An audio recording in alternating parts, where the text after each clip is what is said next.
I'm ready. Multitasking.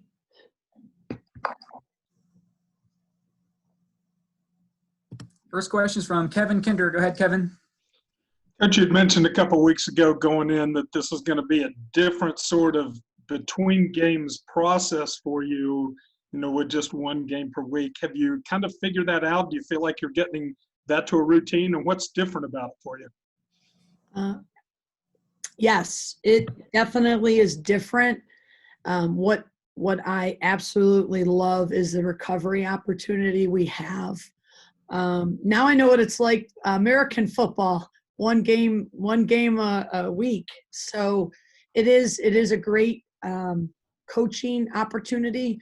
I have more opportunity to coach and develop. I love that piece. And then the recovery piece. We all love to compete, but sometimes that Friday, Sunday, or that Thursday, Sunday, is a tough model. So I've enjoyed that. You do miss the games, and as much as you want to in training make a game like, it's never game like enough.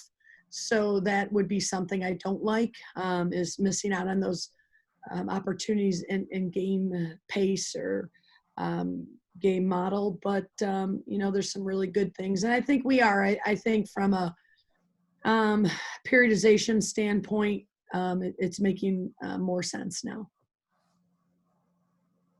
Next question is from Cody Nesper. Go ahead, Cody.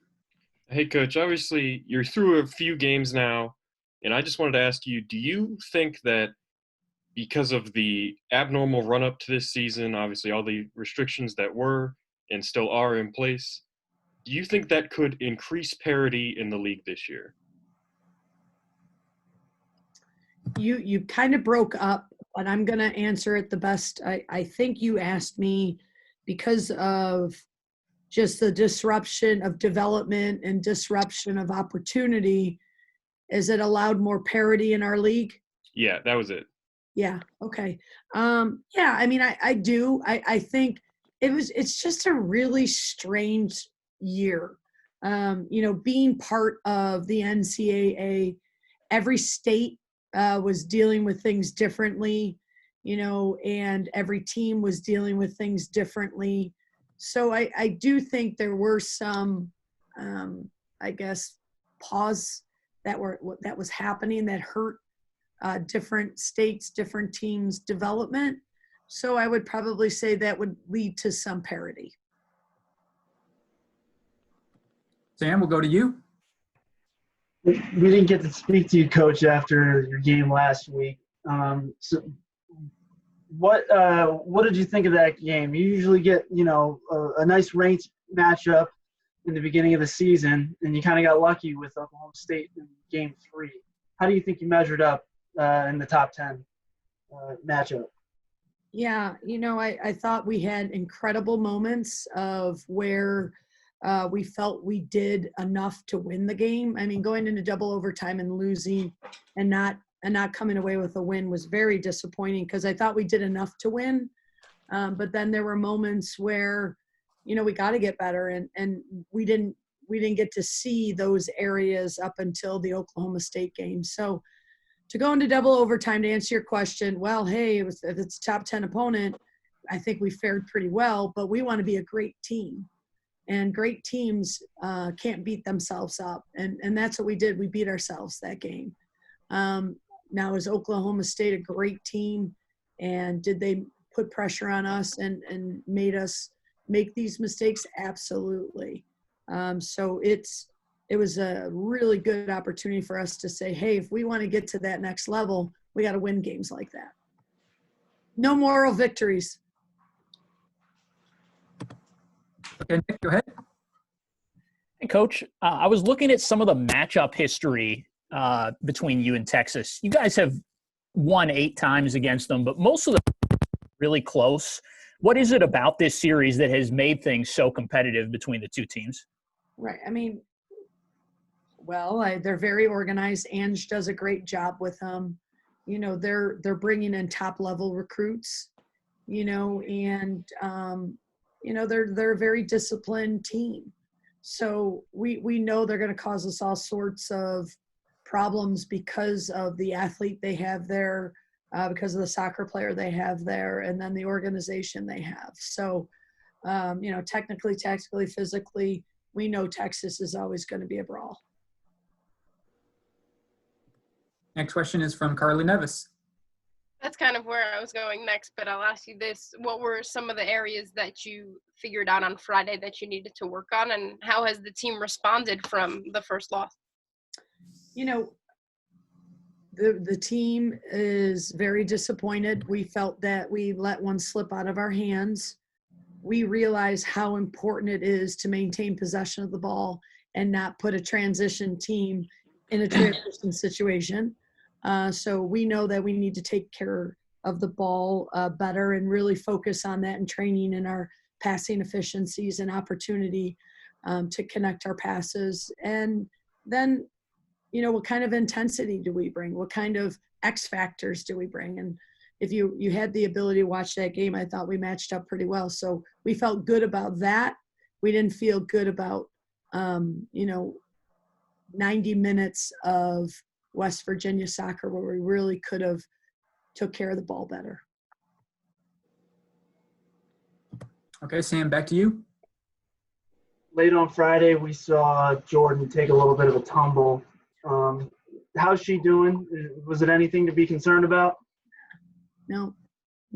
She's my gentle giant. She'll be fine. Any other questions for Coach?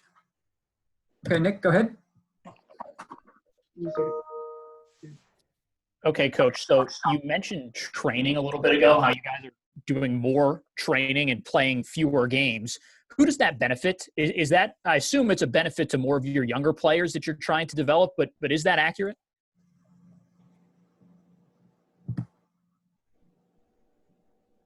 So I'm going to repeat that question. Maybe it's my internet probably at this building, but so your question was having more training opportunities and development opportunities, is it better for the young players?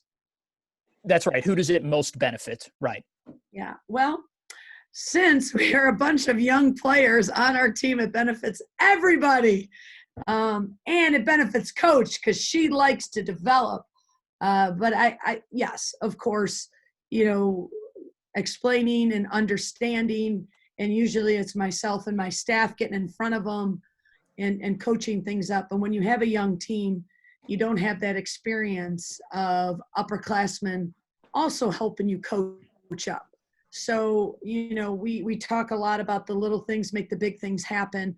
And that's where this opportunity is giving us as a staff the opportunity to really talk about the details and some of those things where maybe I wouldn't have this time, but also with a more experienced team, they don't need all those details. Hi, Matt, you're next. Coach, you went with Addison Clark over Alia Scott in that game against Oklahoma State. Was that just to offer you more defensive cover? And is that something you'd like to see out your midfield? Did you like what you saw out your midfield three in that game? Sorry. So one of the decisions to put Addie Clark back in was the physicality of the game. It was a very physical game if you had an opportunity to watch it. So we felt that Addie could cover that ground and could be of a presence with a transition ball for the second ball. We weren't worried necessarily about the first ball, but maybe that second ball that she would have to pick up. So we felt that, Addie was going to be able to do that. Was I pleased with the midfield? Yeah, I thought the midfield controlled the ball 80% of the time. It was that 20% that cost us. And unfortunately, that's where we got to tighten up our boots and be a little bit better. Did Addie make a transition play? Yes. She made a bad decision. Did a lot of the midfield make some bad decisions? Yes. We haven't seen that type of pressure. So it was really good that we saw it. But I felt 80% of the time, we really dictated the play. It was just, we played into them. Any final questions for Coach? All right, Coach, thank you very much for the time, and thanks everyone for joining us. Thanks again, everybody.